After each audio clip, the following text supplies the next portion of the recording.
Assalamualaikum warahmatullahi wabarakatuh. Bismillahirrahmanirrahim. Alhamdulillahi rabbil alamin. Allahumma salli wa sallim wa barik ala sayyidina wa maulana Muhammadin wa ala alihi wa sahbihi ajma'in, amma ba'du. Fa'aqulu subhanaka la ilma lana illa ma 'allamtana innaka antal alimul hakim. Wala hawla wala quwwata illa billahil aliyyil azim. Sallallahu alayka ya manba'al ulum. Rabbi shrah li sadri wa yassirni amri warzuqni fahmal qawi. Rabbi shrah li sadri wa yassirni amri wahlul 'uqdatam min lisani yafqahu qawli. Ayyuhal musyahidunal kiram, pemirsa jamaah Ma'had Darul Ma'arif Banjarmasin channel yang dimuliakan Allah Subhanahu wa taala, dan siapapun yang menyaksikan kajian ini mudah-mudahan senantiasa mendapatkan rahmat, keampunan serta pemeliharaan dan perlindungan dari Allah Subhanahu wa taala. Alhamdulillah, pada pagi hari ini kembali kita dapat melaksanakan atau melanjutkan kajian kita dalam kitab Muraqil Ubudiyah. Mudah-mudahan apa yang kita kaji pada pagi hari ini bermanfaat dan berkah. Amin ya rabbal alamin. Kemudian salawat dan salam senantiasa kita sampaikan kepada Nabi kita Muhammad sallallahu alaihi wasallam, demikian juga kepada para sahabat pengikut beliau dari dulu sekarang ila yaumil qiyamah. Allahumma shalli wa sallim wa barik ala sayyidina Muhammadin wa ala alihi wa ashabihi wa barik wa sallim ajma'in. Ayyuhal musyahidunal kiram, hafizakumullah. Kita lanjutkan kajian kita dalam kitab Muraqil Ubudiyah, yakni di halaman 59. Qala al-mu'allif rahimahullahu ta'ala wa nafa'ana bihi wa bi'ulumihi fid darini amin. Adabu ma baina tulu'is syamsi ila zawali. Adab sesuatu atau adab di antara terbit matahari sampai tergelincir matahari. Nah, jadi yang akan datang ini akan membicarakan apa-apa yang akan kita kerjakan di antara terbit matahari dan tergelincirnya. Fa iza tala'atis syamsu wa ratafa'at qadra rumhin ay qadra aw qadra nisfihi kama fil ihya'i fasalli rak'ataini. Nah, kata beliau, kata Imam Al-Ghazali yang kemudian nanti disyarahkan oleh Syekh Muhammad Nawawi Al-Bantani, fa iza tala'atis syamsu, maka apabila terbit matahari. Jadi matahari sudah muncul, matahari sudah terbit, wartafa'at qadara rumhin, dan terangkat sudah sekedar satu tombak, au qadra nisbihi, atau sekedar separohnya. Jadi separo tombak ya, sekedar setombak. Jadi bisa 4 derajat atau bisa separohnya, yaitu 2 derajat. Karena satu tombak itu menurut ya dalam kitab At-Taqriratul Bahiyah, satu tombak itu adalah 4 derajat. Nah, atau separohnya kalau di sini, au qadra nisbihi, atau sekedar separohnya, berarti separuh dari setombak ya, atau separuh dari, kalau tadi pakai derajat, 4 derajat berarti 2 derajat. Kama fil ihya'i, sebagaimana yang tersebut dalam kitab Ihya Ulumuddin. Maka kata beliau, ketika terbit matahari dan sudah terangkat sekitar satu tombak atau separohnya, atau 4 derajat atau separohnya, yakni 2 derajat, jadi bisa saja fasalli rak'ataini, maka salatlah 2 rakaat.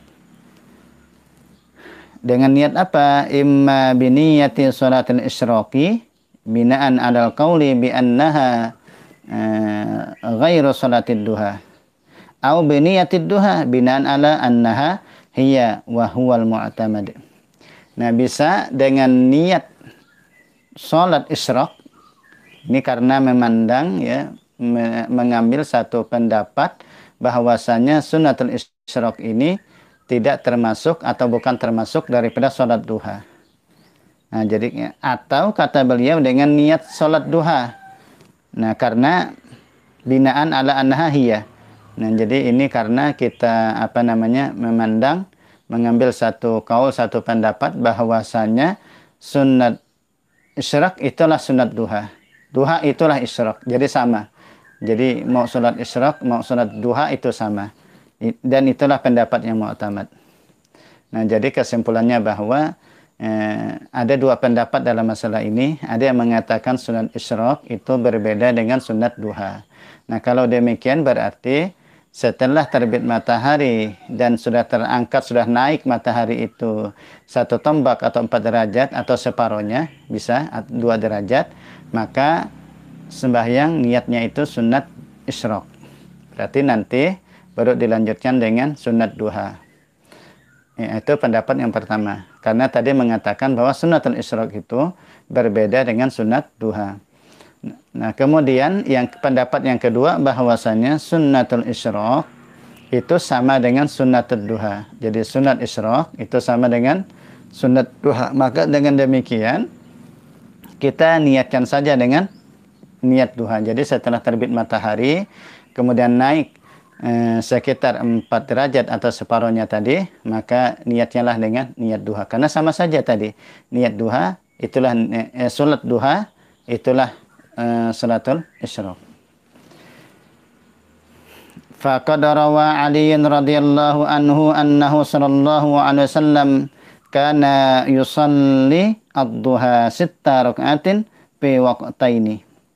Nah, dia ada sungguh meriwayatkan oleh Sayyidina Ali bin Abi Thalib radhiyallahu anhu bahwasanya Nabi sallallahu alaihi wasallam beliau itu salat duha 6 rakaat pada 2 waktu. Iza asyraqatis syamsu wartafa'at. Apabila sudah terbit matahari dan terangkat. Qoma shalla rak'atain. Nabi pun berdiri sembahyang 2 rakaat. Itu waktu yang pertama. Jadi matahari terbit dan sudah terangkat matahari tadi, yaitu dengan sekedar setombak atau separohnya. Wa izam basatatis syamsu. Nah, apabila matahari itu sudah ibarat sinarnya itu, cahaya itu sudah mulai menyebar, sudah mulai terang, fi wa kanat fi rub'is samai, dan adalah itu sudah 1/4 langit, sudah 1/4-nya min janibis syarqi, yaitu di jihad timur ya. Shalla arba'an. Nah, Nabi pun sembahyangnya 4 rakaat. Jadi 6 jadinya. Jadi Nabi itu 2 kali. 2 kali salat ya. Yang pertama tadi di saat matahari itu terbit dan sudah terangkat ya. Nah, kemudian yang kedua tadi itu 2 rakaat tadi Nabi sembahyang di situ, kemudian yang sudah terangkat, yang sudah mulai ibaratnya tuh matahari sudah sinarnya itu sudah mulai menyebar, sudah mulai panas begitu. Dan itu Nabi sembahyangnya 4 rakaat. Nah, dari sinilah sebenarnya yang para ulama tadi itu ada perbedaannya di situ. Jadi Nabi itu sembahyang 2 kali itu. Yang pertama Nabi itu sembahyang di saat matahari terbit dan sudah terangkat. Nah, ini lalu sebagian berpendapat ini Nabi itu sembahyang isyraq. Karena kalimat itu iza asyraqatis syamsu. Asyraqatis syamsu. Jadi isyraq. Nah, kemudian Nabi yang sembahyang di saat matahari sudah imbasatat syamsu tadi, yang sudah mulai naik itu. Nah, itu Nabi sembahyang duha. Nah, itu ada yang mengatakan demikian. Nah, ada yang mengatakan ya sama saja tadi kan. Isyraq ya duha, duha ya isyraq.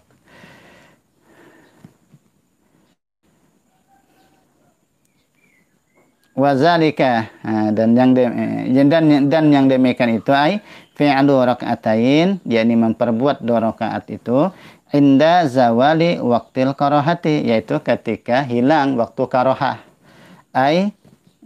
Karahat tahrim, yakni waktu karahah tahrim. Ini sudah hilang waktu karahah takrim. Karena kalau di saat terbit matahari itu kan masih termasuk waktu yang dimakruhkan, yaitu dengan makruh tahrim sampai nanti terangkat matahari begitu. Kan ada 5 kan waktu yang dimana kita tidak diperbolehkan atau makruh tahrim sholat di situ, walaupun sebaiknya nanti sah, bahkan ada mengatakan tidak sah malah ya. Tapi pendapat Imam Tamat ya sholatnya tetap sah saja walaupun mengerjakan sesuatu yang makruh, ya ini dengan makruh tahrim tadi, yaitu di saat sesudah sholat subuh nanti kemudian terbit matahari ya sampai nanti terangkat matahari sekitar setombak ya, kemudian waktu istiwa, kemudian setelah sholat asar, dan di saat menjelang tenggelam matahari, begitu. Nah, dan hukumnya tadi adalah makruh tahrim. Jadi makruh tahrim itu menurut para ulama itu dia berakibat kepada dosa juga. Jadi kita mengerjakan itu akibatnya kepada dosa. Nah, berbeda kalau yang hukum haram. Kalau haram kan juga sama ya, berakibat pada dosa. Cuma bedanya kalau makruh tahrim itu pendalilannya itu dengan zanni. Sementara penghukumannya itu jadi hukumnya makruh tahrim ya. Bahkan sama-sama berakibat kepada dosa.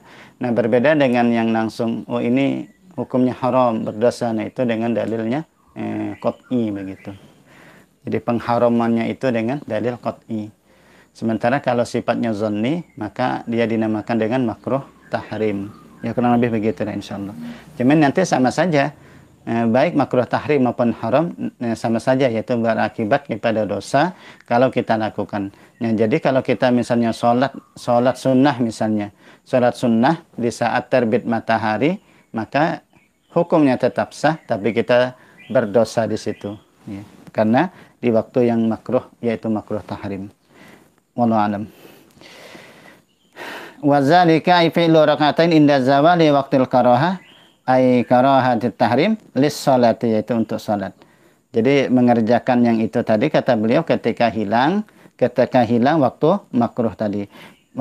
Fa innaha, karena bahwasanya ay as-salata makruhatun.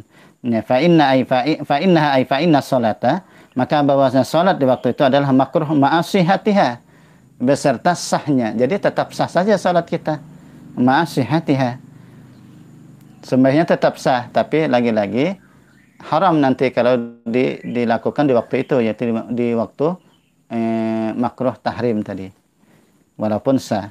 Mim ba'di faridatis subhi ila irtifai syamsi, yaitu mulai sesudah fardu salat subuh nanti sampai terangkat matahari, ay wa huwa zuhuru tamami nuriha, yaitu ketika nampak sempurna cahayanya. Di saat itulah baru kita boleh salat sunnah. Jadi mulai sesudah salat fardu subuh terus nanti sampai terbit matahari masih belum boleh juga.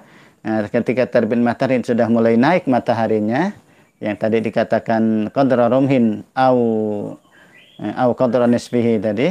Nah, di saat itulah baru kita boleh setelah terangkat matahari setombak atau separuhnya, di saat itu baru boleh kita salat sunnah.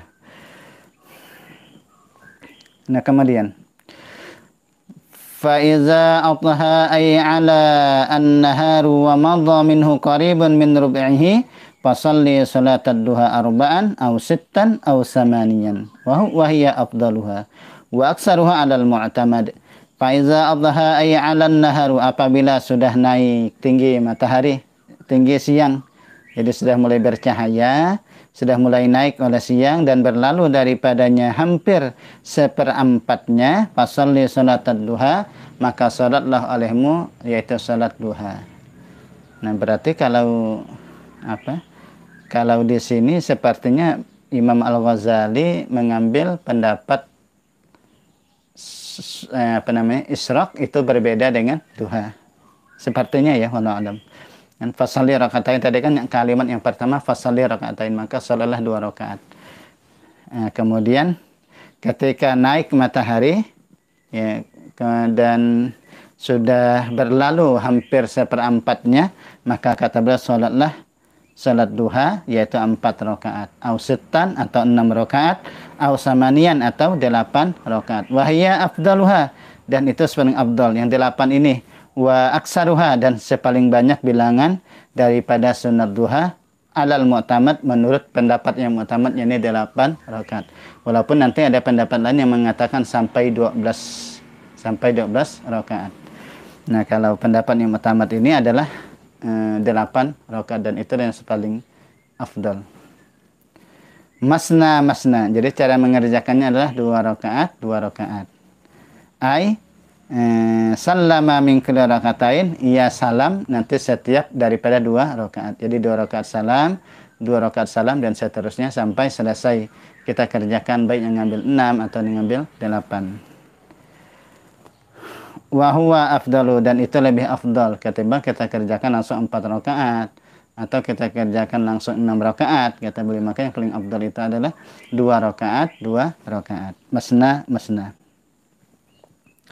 Wa zakara Sayutiyu, menyebutkan oleh Imam As-Sayuti, annal afdala ay yaqra'al insan fi rak'atil ula minha ba'dal Fatihah surah wasyamsi bitamamiha. Jadi Imam As-Sayuti menyebutkan bahwasanya paling afdal membaca seseorang di rakaat yang pertama sesudah surah Al-Fatihah, yakni yang dibaca adalah surah wasyamsi waduhaha. Itu rakaat yang pertama. Bitamamiha, ya, dengan sempurnanya. Wa fisaniyah, dan untuk rakaat yang kedua nanti Al-Fatihah wa surah wadduha. Dan rakaat yang kedua yaitu setelah Al-Fatihah dengan membaca surah wadduha. Jadi rakaat yang pertama wasyamsi waduhaha, kemudian rakaat yang kedua adalah wadduha walaili idza saja. Nanti untuk rakaat untuk kan salam itu berdiri lagi, yakni rakaat ketiga dan keempat berarti kan, atau apa namanya, kan berdiri lagi kan dia 3 4 kan, 1 2 tadi rakaat pertama wasyamsi waduhaha, kemudian rakaat yang kedua duha, kemudian dia salam berdiri lagi. Nah, nanti surahnya adalah qul ya ayyuhal kafirun, rakaat yang kedua adalah surat al-ikhlas, dan begitulah nanti seterusnya. Itu nanti penggabungan dari pendapat daripada Imam Ar-Ramli nanti ya. Jadi oleh guru kami itu kami diajari untuk rakaat pertama itu adalah wasyamsi waduhaha, rakaat yang dua itu adalah surah ad-duha, nanti rakaat yang ketiga dan seterusnya yaitu qul ya ayyuhal kafirun, kemudian yang keempat suratul ikhlas. Nanti kalau rakaat yang keenam qul ya ayyuhal kafirun, rakaat kelima ya. Kemudian rakaat yang keenam yaitu suratul ikhlas. Kemudian berdiri lagi misalnya rakaat ke-7 yakni qul ya ayyuhal kafirun, dan terakhir yaitu rakaat yang ke-8 yakni suratul ikhlas. Wa tabi'ahu ala zalika Ibnu Hajarin, dan mengikuti atas pendapat oleh Imam Ibnu Hajar. Lakin ar-Ramli, tetapinya Imam Ar-Ramli, lakin ar-Ramliya ya'tamada annahu yaqra'u fi rakaatil ula al-kafirun wa fi tsaniyah al-ikhlas wa yaf'alu zalika fi kulli rak'atain minha. Nah, tetapi Imam Ar-Ramli memuktamadkan dan menguatkan bahwa yang dibaca itu rakaat pertama adalah surah Al-Kafirun dan rakaat yang kedua adalah suratul Ikhlas. Nah, itu. Jadi kalau kita berpegang pada Imam Ibnu Hajar, Imam As-Sayuti yang telah diikuti oleh Imam Ibnu Hajar, berarti ke-8 rakaatnya itu nanti wasyamsi waduhaha, kemudian surah ad-duha, rakaat yang ketiga nanti wasyamsi waduhaha, keempat wadduha, yang kelima wasyamsi waduha, yang keenam wadduha, ke-7 wasyamsi waduha, yang ke-8 wadduha. Kemudian kalau Imam Ar-Ramli Al-Kafirun suratul Ikhlas, Al-Kafirun suratul Ikhlas, sampai terakhir nanti 8 rakaat begitu. Al-Kafirun suratul Ikhlas, Al-Kafirun suratul Ikhlas. Nah, kemudian oleh guru kami tadi digabung gitu. Jadi penggabungan dari dua pendapat. Jadi rakaat yang pertama tadi adalah wasyamsi waduhaha, rakaat yang kedua adalah wadduha. Kemudian rakaat yang ketiga Al-Kafirun, keempat suratul Ikhlas, kelima Al-Kafirun, keenam suratul Ikhlas, ketujuh Al-Kafirun, dan ke-8 suratul Ikhlas. Ya, insyaallah semua pendapat itu bagus saja mau kita kerjakan ya. Artinya bahwa salat duha jangan sampai tidak kita kerjakan. Daripada kita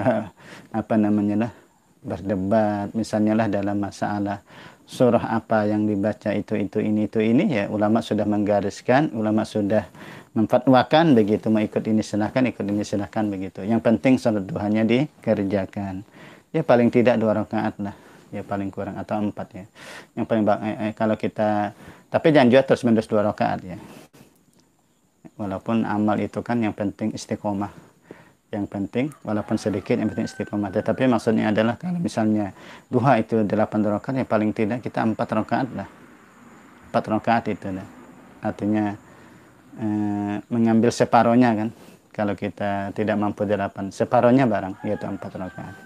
Ya kalau tidak mampu ya 2 rakaat ya sudah, daripada kada menggawi, daripada tidak mengerjakan sama sekali. Tetapi maksud saya adalah jangan sampai kita terus menerus 2 rakaat saja. Artinya paling tidak amal kan mesti ditingkatkan. Ya, ditingkatkan. Jadi kalau kita memang kita harus rutinkan dulu untuk pembiasaan 2 rakaat, 2 rakaat, 2 rakaat. Nanti kalau sudah rasa nyaman, barulah kita tingkatkan lagi, menambah 2 rakaat yaitu menjadi 4. Terus itu kita kerjakan. Nah, kalau ternyata sudah nyaman, bisa kita tingkatkan 6 atau bisa kita tingkatkan 8 begitu kan. Jangan sampai jualah justru ketika kita kerjakan 8 rakaat tetapi esoknya tidak kita gawe, tidak kita kerjakan. Besoknya lagi tidak kita kerjakan gitu. Jangan sampai juga demikian. Nah, jadi yang penting itu adalah istiqomah kita mengerjakan dalam keadaan apapun begitu sunat duha ini. Karena yang penting itu kan apa? Ittisalnya itu. Ittisal kita bersambungnya kepada Allah Subhanahu wa taala. Jadi walaupun kita 2 rakaat tiap hari, tapi kan hati kita terus muwasalah. Hati kita itu apa bahasanya? Terus bersambung ya kepada Allah Subhanahu wa taala. Terus bersambung ya. Dengan terus apa namanya? Ya selalu tersambunglah kepada Allah Subhanahu wa taala. Nah, kalau kita mengerjakan ini 8 besok tidak kan akhirnya sempat putus. Sementara hubungan kita jangan sampai putus begitu. Jadi kita harus betul-betul bersambung kepada Allah Subhanahu wa taala, setiap hari bersambung kepada Allah Subhanahu wa taala. Makanya salat misalnya salat tahajud misalnya, ya harus kita kerjakan tiap hari minimal 2 rakaat ya. Kalau kita mampu ya misalnya bagus juga kan, seperti Rasulullah misalnya 11 rakaat. Ya, 2 rakaat lalu tutup dengan witir. Ya Allah, ya mudah-mudahan kita diberikan kemudahan untuk beramal soleh, yang mendekatkan diri kita kepada Allah Subhanahu wa taala. Kemudian faqad nuqilat hazil a'dadu kulluha an Rasulullah sallallahu alaihi wasallam, maka sungguh disalin ini bilangan semuanya itu dari Rasulullah sallallahu alaihi wasallam. Jadi semua bilangan yang beliau sebutkan di sini, yaitu yang tadi 4, 6 atau 8, semuanya itu ada nukilannya, ada ambilannya, yaitu dari Rasulullah sallallahu alaihi wasallam, kama qalat Ummu Hani, sebagaimana telah mengatakan oleh Ummu Hani. Salat Nabi sallallahu alaihi wasallam subhatat duha samani rakaatin. Jadi kata Ummu Hani meriwayatkan dari hadis Nabi sallallahu alaihi wasallam, Ummu Hani ini adalah sepupunya Rasulullah sallallahu alaihi wasallam, ting sanak daripada Sayyidina Ali bin Abi Thalib. Nabi sallallahu alaihi wasallam itu salat duha. Berapa rakaat Nabi salat duha? Yakni 8 rakaat. Yusallimu min kulli rakaatain. Nabi salam setiap 2 rakaat, Nabi salam setiap 2 rakaat, Nabi salam. Rawahu Abu Daud. Was-salatu khairun kulluha. Salat itu adalah baik semuanya.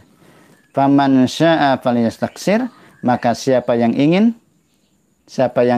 hendak falyastaksir, maka hendaklah ia memperbanyak salat itu. Wa man syaa falyastaqlil. Nah, dan siapa yang hendak falyastaqlil, maka ia menyedikitkan. Jadi kalau tidak bisa banyak ya sedikit baranglah. Jangan sampai tidak dikerjakan sama sekali. Kayak duha tadi 8 rakaat. Ya, daripada tidak dikerjakan sama sekali ya tidak apa-apa 2 rakaat kita istiqomahkan. Tetapi ya tentunya tadi sekali lagi, ya, walaupun demikian ya kita kan ya paling tidak meningkatkan kualitas ibadah kita dari 2, 4. Ya paling tidak 4 lah tadi, separuh dari 8. Ya. Misalnya kalau Nabi salat malam itu sudah 11 rakaat ya, menurut riwayat daripada Aisyah, kalau Nabi itu 11 rakaat ya paling tidak kita berapa? Misalnya 5 kah itu kan?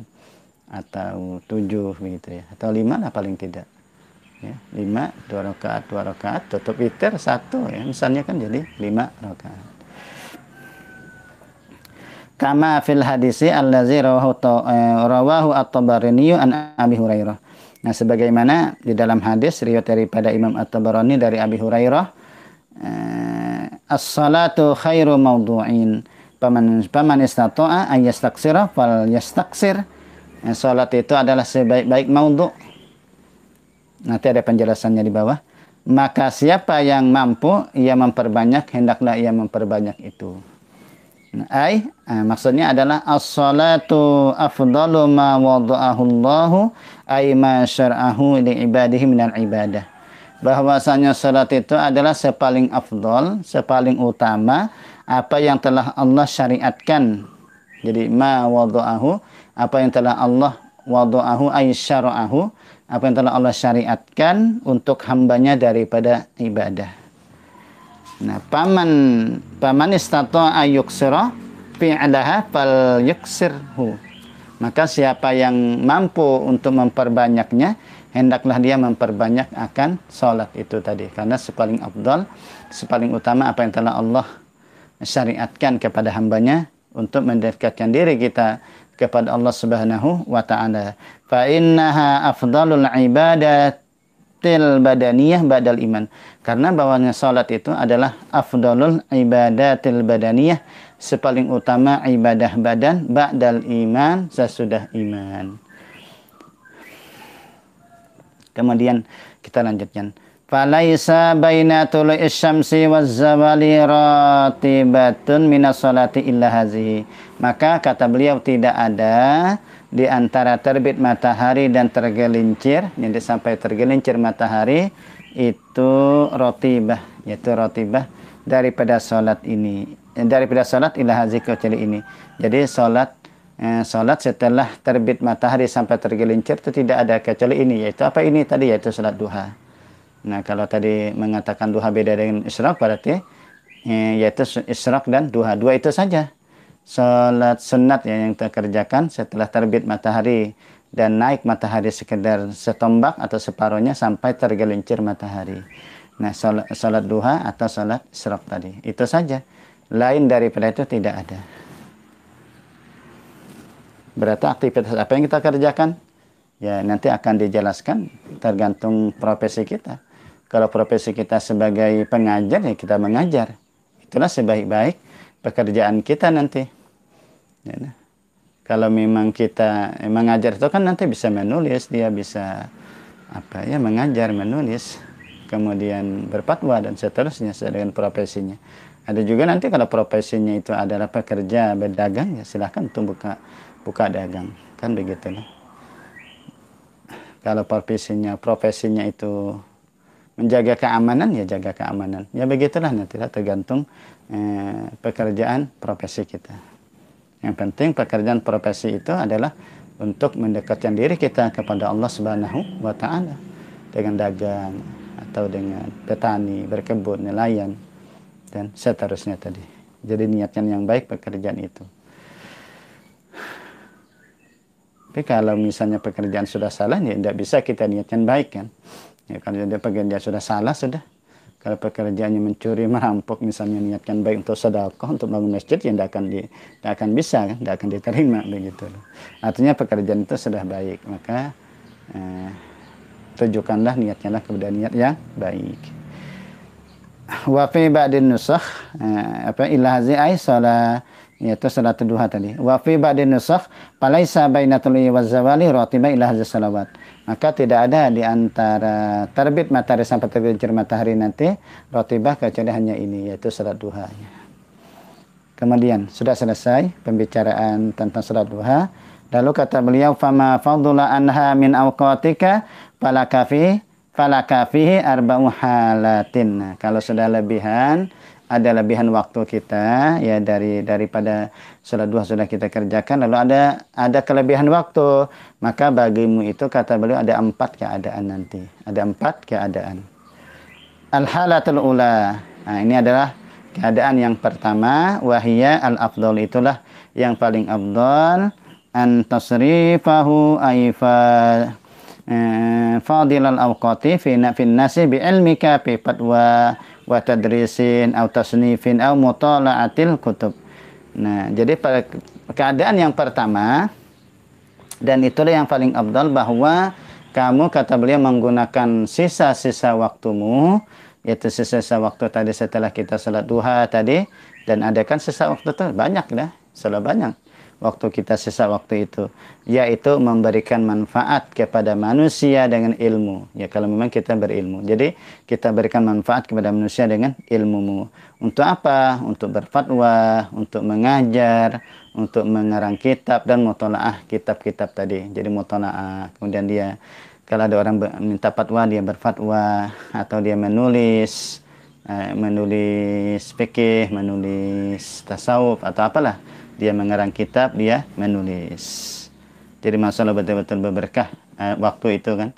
Jadi memang tidak ada waktu yang disia-siakan. Selesai sholat duha, dia kerjakan yang dapat memberikan manfaat kepada manusia. Dia mengajar, pergi ke pesantren, dia mengajar di situ, mendidik umat atau mendidik masyarakat dan seterusnya. Fa in amkanaka istighraqul awqati fi zalika wa huwa afdalu ma tastaghilu bihi ba'dal maktubati wa rawatibiha, kata beliau, masyaallah. Kalau kita mampu untuk menghabiskan waktu kita, waktu ya kita habiskan untuk apa? Untuk memberikan manfaat kepada manusia tadi dengan mengajar, habis waktunya dengan mengajar. Nah, maka itu kata beliau itu adalah sepaling afdal apa yang kamu sibukkan dirimu sesudah sholat fardu dan rawatibnya, sunat rawatibnya, dan itu sepaling afdal. Jadi kita habiskan waktu kita untuk pekerjaan-pekerjaan memberikan manfaat kepada manusia, dan itu kata beliau adalah sepaling afdal sesuatu yang kamu kerjakan sesudah daripada sholat fardu dan sunnah-sunnahnya. Lianna fi zalika manfaatal khalqi wa hidayatahum ila tariqil akhirah. Karena yang demikian itu adalah li'anna fi zalika, karena yang demikian itu memberikan manfaat kepada makhluk dan memberikan hidayah kepada mereka untuk jalan akhirat. Wa rubba mas'alatin wahidatin yata'allamuhal muta'allimu fa yasluhu biha ibadatu umrihi. Maka berapa banyak, kata beliau, ada satu masalah di mana satu masalah itu seorang muta'alim itu mempelajarinya, ternyata itu dapat memperbaiki ibadah seumur hidupnya. Jadi satu masalah ternyata dengan satu masalah itu justru dapat memperbaiki ibadah seumur hidupnya. Ini daripada pentingnya kita mengajarkan ilmu. Nah, boleh jadi seorang muta'alim yang belajar, yang kita ajari tadi, ternyata masalah ada satu masalah, ternyata satu masalah yang kita ajarkan kepada muta'alim itu dapat memperbaiki ibadahnya. Nah, berapa banyak nanti kita dapat aliran-aliran daripada pahala. Walau lam yata'allamha lakana sa'yuhu dha'ian. Nah, andai kata si muta'alim tadi itu tidak belajar dan kita tidak mengajarinya, dia tidak belajar dan kita tidak mengajarinya, adalah usahanya itu dha'ian, sia-sia. Ibadahnya itu sia-sia. Jadi ada satu cerita di dalam kitab Risalah, dalam kitab Risalah Al-Mu'awanah itu ada diceritakan bahwa Imam Ibnu Arabi, ya waktu itu ibarat kita ya berjalan dari satu negeri ke negeri yang lain, lalu dia memperdapati ada seorang ahli ibadah. Beliau mendapati seorang abid, seorang ahli ibadah, dia sibuk dengan ibadahnya. Ya, maksudnya Ibnu Arabi menceritakan maksudnya. Jadi Imam Ibnu Arabi itu menceritakan tentang seseorang, tentang ahli ibadah, seorang abid, di mana seorang abid itu merupakan seorang ahli ibadah, begitu ya. Nah, kemudian seorang abid tadi itu ada juga membeli himar, tunggangan kan, himar. Tetapi himar itu tidak dia pakai. Tidak dia gunakan untuk semestinya yang untuk menjadi kendaraan dan seterusnya. Nah, kemudian ketika ditanyakan, kenapa Anda membeli himar, kemudian himar itu tidak dipakai? Maka katanya bahwasanya saya membeli himar ini adalah untuk menjaga kemaluan saya. Jadi menjaga kemaluan saya, katanya. Artinya seorang abid, ya ahli ibadah ini, dia mengira bahwasanya melakukan perzinahan itu hanya diharamkan kepada yang manusia, adapun binatang itu tidak. Mungkin begitu ya, dia berpandangan demikian. Jadi kepada manusia itu yang diharamkan, sementara kepada kepada binatang itu tidak. Dan dia karena ahli ibadah tadi, kalau dia menikah dengan seseorang maka akhirnya waktunya itu bisa terganggu untuk ibadah kepada Allah, sementara dia memang memfokuskan diri untuk ibadah kepada Allah Subhanahu wa taala. Nah, kemudian akhirnya diberitahukan kepada si ahli ibadah tadi bahwasanya pekerjaan itu haram.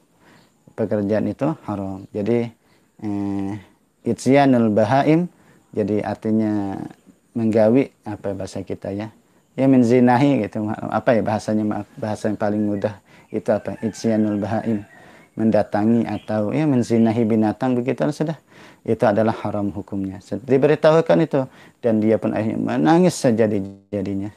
Ahli ibadah itu menangis sejadi-jadinya. Nah, masalah bayangkan andai kata tidak ada yang memberitahukan kepada ahli ibadah tadi, maka wakana sayuhu doyan. Jadi akhirnya usaha ibadahnya itu bercampur begitu. Dia beribadah kepada Allah, namun di satu sisi dia telah melakukan maksiat yang besar, yakni berzina kepada binatang tadi, begitu. Nah, ini warubba masalatin wahidah. Nah, itu yang kata beliau, berapa banyak masalah yang satu yang dipelajari oleh seorang muta'alim, yang muta'alim itu mengetahui karena ada yang mengajari, dan itu ternyata fayasluhu, itu dapat memperbaiki ibadah seumur hidupnya tadi.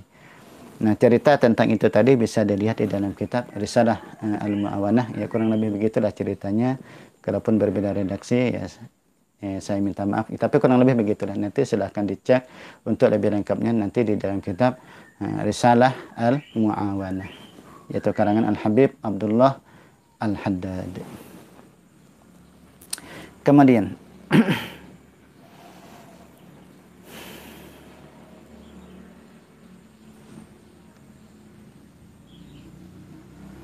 haza in kunta aliman, ini adalah jika kamu itu seorang alim. Wa amma in kunta muta'aliman fal afdalu an tasrifa awqataka fi talabil ilmi an-nafi'i fid din. Nah, adapun jika kamu adalah seorang muta'allim, ya seorang pelajar, maka sepaling afdal bahwa kamu menggunakan waktumu itu adalah untuk mencari ilmu, untuk menuntut ilmu yang bermanfaat pada agama. Haitsu yastaghilul alim bil ifadah. Nah, sekira kata beliau menyibukkan diri seorang alim dengan memberikan ifadah, dengan memberikan faidah-faidah ilmu. Wa fi nuskhin, di dalam satu nusakh, haitsu yastaghilul alimu bitasnif. Nah, sekira menyibukkan diri seorang alim dengan mengarang kitab. Wa kaza law lam takun muta'alliman bi an tata'allaqa bi an tasula li tasira aliman. Dan demikian juga jikalau tidak ada ia muta'alliman, jika tidak adalah ia seorang muta'alliman, dengan bahwa tata'allaqa ada kaitan bi antasula, dengan bahwa kamu menghasilkan litasira aliman, supaya jadah kamu itu seorang alim. Bal law kunta minal awam fahuduruka majalisal wa'zi wal ilm afdalu min istighalika bil awradi wan bin nawafil. Jadi bahwa kalau kita itu bukanlah seorang muta'aliman, ya paling tidak kita mengupayakan supaya jadilah kita nanti menjadi seorang alim, yaitu dengan cara belajar menuntut ilmu dengan bersungguh-sungguh, begitu.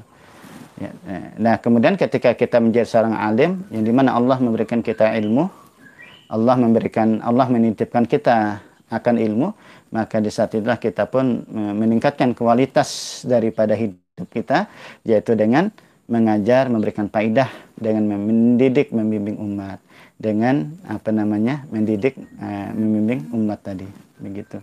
Jadi kita ini ibaratnya menaikkan kualitas hidup kita. Makanya ya kita jadi orang baik, kita menjadi orang soleh, menjadi orang baik, maka tingkatkan lagi kualitas kita, yaitu dengan menyeru kebaikan. Makanya ya sebenarnya menjadi orang baik itu bagus ya, sangat bagus sekali malah. Jadi orang, dan itu yang menjadi impian kita, menjadi keinginan kita, siapapun menjadi orang baik, begitu. Tetapi sekali lagi menjadi orang baik itu kita harus meningkatkan lagi, yaitu menyeru kebaikan. Rasulullah SAW itu masya Allah luar biasa. Yalah, sebelum beliau menyeru Islam dan syariatnya, beliau itu justru mendapatkan gelar Al-Amin, orang-orang yang dipercaya, orang yang terpercaya dan dipercaya, begitu. Satu gelar yang luar biasa, satu gelar yang luar biasa lah, begitu. Akan tetapi Rasulullah SAW itu ketika diangkat menjadi nabi dan rasul, hanya beliau menyeru kebaikan, menyeru Islam dan syariat, menyeru kebaikan. Dan memang menjadi orang baik, ada satu ungkapan begini ya, ada satu ungkapan, menjadi orang baik itu akan banyak teman, tapi menyeru kebaikan maka akan ada musuh. Jadi saya mulai ada musuh, masya Allah.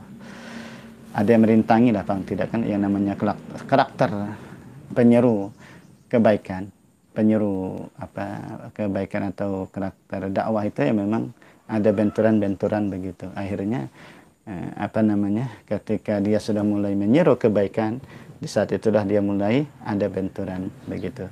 Ada yang tidak suka dengannya. Tetapi, dan harus kita pahami juga, tidak semua orang tidak suka. Justru di balik itu banyak yang suka begitu. Cuma kadang-kadang sukanya itu ada yang diungkapkannya, ada yang tidak. Masya Allah. Nah kemudian itu tadilah, jadi kalaupun kita tidak menjadi bahkan jikalau adalah kamu itu daripada orang awam, fahuduruka, maka hadirmu ke majelis nasihat dan majelis ilmu itu lebih afdal min istighalika bil awradi. Itu lebih afdal daripada kesibukanmu dengan wirid wan nawafil dan ibadah sunnah. Kama fi hadis Abi Dzar radhiyallahu anhu, sebagaimana yang terdapat dalam hadis Abi Dzar radhiyallahu anhu, anna hudura majlis zikrin afdalu min salati alfi rakaatin wa syuhudi alfi janazatin wa iyadati alfi maridin. Maka bahwasanya hadir ke majelis zikir itu lebih afdal daripada salat 1000 rakaat, menyaksikan 1000 jenazah dan menjenguk 1000 orang sakit. Masya Allah, luar biasa.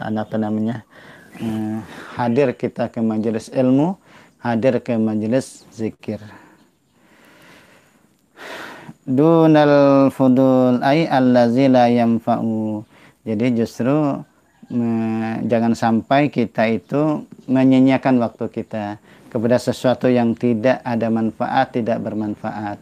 Allazi akabba ila zaman nasu alai, di mana manusia melaziminya. Wasammuhu ilman, dan mereka pun menamakannya juga dengan ilmu. Wazalika ka ilmu sihri wan nujum, yakni ilmu sihir dan ilmu nujum, ilmu perbintangan. Nah begitulah, jadi jangan sampailah kita menyibukkan diri dengan nuntut ilmu, tapi ilmu justru yang tidak bermanfaat, ya, ilmu sihir dan ilmu nujum. Kayaknya memang dari dulu berarti ya sudah disebut oleh Imam Al-Ghazali di sini. Ya, dari dulu berarti orang itu senang dengan ilmu sihir, orang itu senang dengan ilmu nujum. Masya Allah. Jadi kita gunakanlah waktu kita untuk menuntut ilmu syar'i ya, ilmu agama, ilmu syar'i, ilmu fikih, ilmu tauhid misalnya lah. Atau ilmu alat ya, atau ilmu alat, ilmu nahwu dan sharaf. Sekalipun para ulama itu ya mengatakan bahwa dari sisi zatnya, dari sisi zat ilmu itu, daripada dirinya ilmu itu ya tidak termasuk ilmu yang asyarifah, tidak tergolong dia di situ memang, karena dia sebagai ilmu alat saja begitu. Akan tetapi karena Al-Quran itu dengan bahasa Arab, hadis juga dengan bahasa Arab, dan untuk memahami Al-Quran itu adalah perlu alat, dan pada akhirnya ilmu alat tersebut karena sebagai wasilah kita untuk memahami Al-Quran dan hadis akhirnya menjadi mulia juga. Dan bahkan bukan saja itu, bahkan mempelajarinya merupakan satu kewajiban, fardu kifayah hukumnya begitu.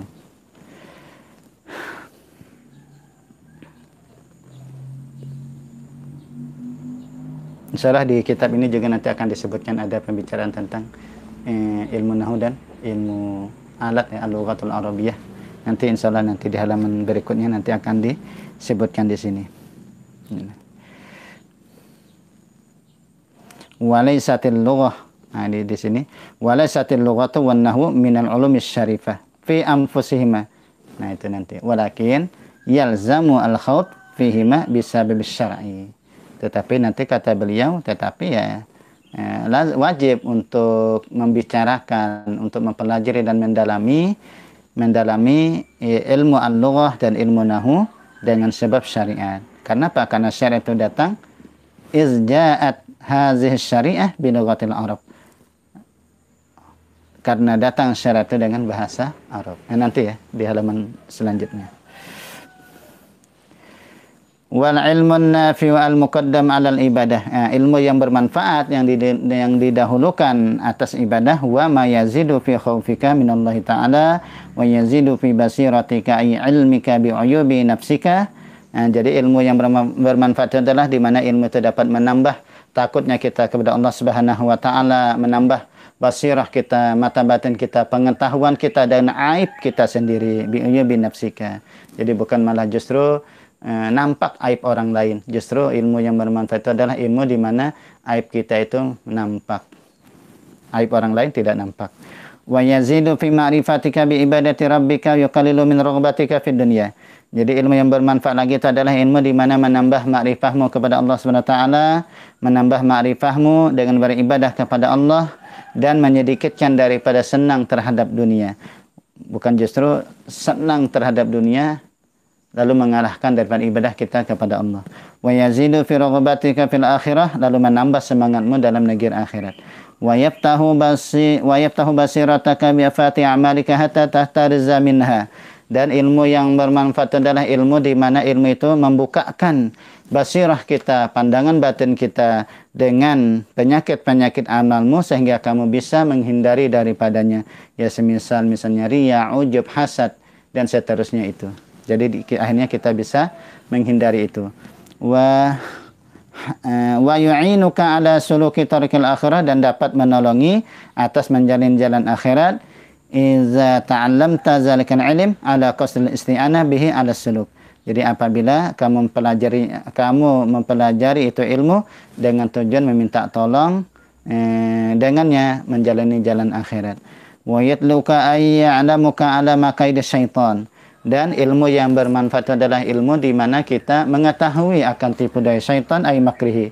Jadi tipu daya syaitan wa ghururihi ay khadi'atihi, dan tipu dayanya, wa kaifiyati talbisihi ay tadlisi wa khiyanati, dan bagaimana cara-cara syaitan untuk memperangkap, untuk mempengaruhi, memperangkap untuk menipu daya ada ulama su, atas ulama su. Nah, jadi ternyata jadi syaitan itu memperangkap ya. Syaitan itu mentalbis atas ulama isu. Siapa ulama isu? Nah, ini supaya kita tahu, ini supaya kita terhindar jangan sampai kita ini oleh Allah Subhanahu wa taala termasuk ulama isu. Wal iyazubillah. Nauzubillah min zalik. Wa kaifa talbisi ala ulama isu. Wa hum allazina qasduhum minal ilm at-tana'um bid dunya. Wa tawassul ilal jahi. Jadi mereka itu adalah orang-orang yang tujuan mereka daripada ilmu itu adalah at-tana'um, yakni bernikmat-nikmat dengan dunia dan menyampaikan diri dan ilmunya kepada pangkat kedudukan. Nah, jadi Allah. Jadi jangan sampai ilmu itu kita jadikan untuk mencari pangkat kedudukan. Jangan sampai mencari ilmu untuk dekat-dekat dengan jabatan. Hatta aradahum ay wajahum. Nah, sehingga syaitan itu membentangkan mereka untuk kemurkaan Allah, limaktillahi ta'ala, untuk kemurkaan Allah Subhanahu wa taala, ay bughdihi wa sakhati ay ghadabihi. Jadi kemurkaan dan kemarahan Allah Subhanahu wa taala. Haitsu akalu ay akhazu ad-dunya bid-din. Nah, sekira mereka itu mengambil akan dunia dengan agama. Faqalu haitsu akalu ila akhirih, itu ta'lilu li tasmiyatihim ulama as-su tadi. Nah, kalimat haitsu akalu sehingga mereka itu makan sampai akhir itu adalah merupakan satu alasan kenapa mereka itu yang diberikan ilmu dinamakan dengan ulama as-su, ulama jahat. Ulama dunia, yaitu karena apa? Karena mereka itu makan dunia dengan agamanya. Ya tadi yang kata beliau haitsu akalu ay akhazu ad-dunya bid-din. Wa innama sammu ulama as-su li'annahum akalu. Bahwasanya mereka itu menamakan dengan ulama as-su itu karena akalu tadi, yaitu artinya mereka itu memakan dunia bid-din. Maksudnya wattakhazu, dan mereka menjadikan ja'alu al-ilma zari'ah wa wasilah zari'atan wa wasilatan ila akhzi amali salatin.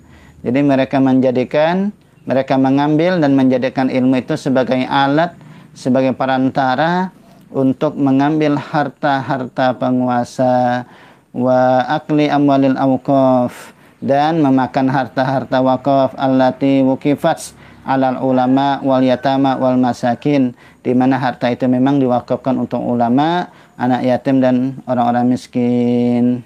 Nah, itu tadi. Nah, habis adalah jadi syaitan, inilah upaya-upaya syaitan untuk menggelincirkan para ulama. Nah, sehingga jadilah mereka itu ulama-ulama su tadi dengan tipu daya syaitan. Maka kita berlindung kepada Allah Subhanahu wa taala daripada tipu daya syaitan. Dan kita diselamatkan Allah Subhanahu wa taala. Allah memberikan ilmu yang bermanfaat, ilmu yang berkah, di mana dengan ilmu itu tadi menambah rasa takut kita kepada Allah Subhanahu wa taala, menambah rasa bahwa kita ini penuh dengan aib, ya, penuh dengan dosa. Kemudian dengan ilmu itu kita mengetahui bahwa ini adalah tipu daya syaitan, sehingga kita pun bisa menghindarinya. Dan mudah-mudahan kita terhindar dari sifat-sifat orang munafik, kita terhindar dari sifat-sifatnya ulama su. Amin ya rabbal alamin. Itu saja mungkin yang dapat saya sampaikan. Saya mohon maaf dari awal sampai akhir. Saya minta ampun dan minta maaf andai kata kesalahan kehilapan, baik dalam hal membacanya, menterjemahnya, kemudian dari sisi menjelaskannya. Sekali lagi saya minta ampun dan minta maaf. Mudah-mudahan Allah Ta'ala mengumpulkan kita di dalam kebaikan. Allah Ta'ala mengumpulkan kita bersama orang-orang soleh. Allah mengumpulkan kita di dalam surganya nanti bersama Rasulullah Sallallahu Alaihi Wasallam. Amin ya rabbal alamin. Dan mudah-mudahan kita diberikan keistiqomahan oleh Allah Subhanahu wa taala di dalam ibadah, di dalam ilmu, di dalam kebaikan. Amin ya mujibas sa'ilin. Demikian kita akhiri dengan istighfar dan doa kafaratul majlis. Astaghfirullahalazim, astaghfirullahalazim, astaghfirullahalazim. Subhanakallahumma wa bihamdika asyhadu an la ilaha illa anta astaghfiruka wa atubu ilaika walhamdulillahi rabbil alamin. Hadanallahu wa iyyakum ajma'in. Wassalamualaikum warahmatullahi wabarakatuh.